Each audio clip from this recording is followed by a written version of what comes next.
Ever heard the phrase, run more miles and you'll run faster?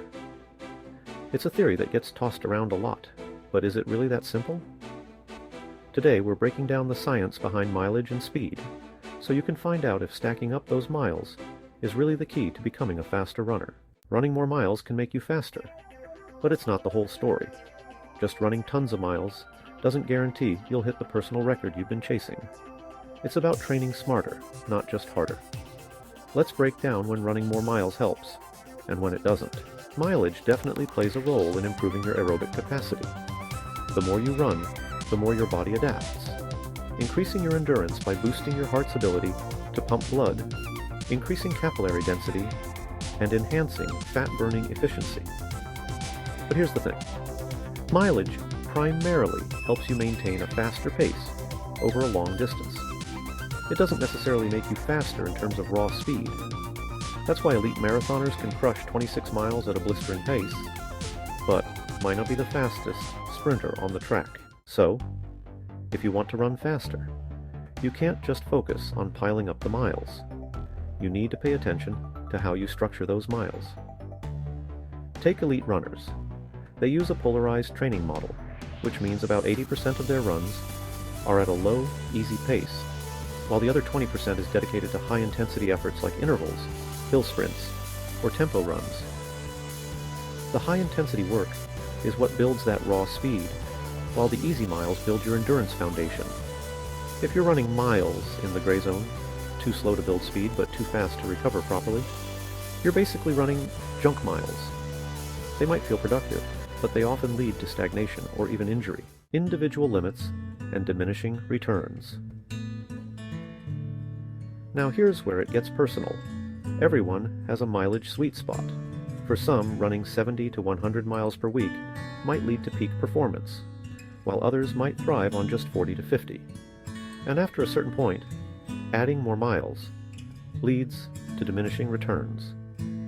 You're putting in more effort without seeing bigger gains. And worse, you're increasing your risk of overtraining and injury.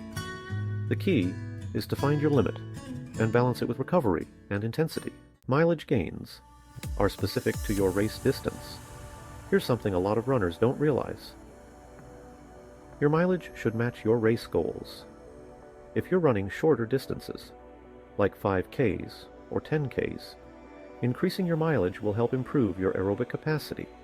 But speed work, like intervals and strides, is going to play a much bigger role in dropping your race times. For longer distances like the half marathon or marathon, that's when increasing mileage becomes more critical. The longer the race, and the more that aerobic base matters.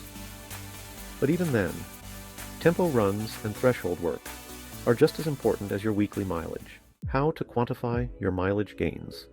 So, can you quantify how mileage impacts your speed? Absolutely.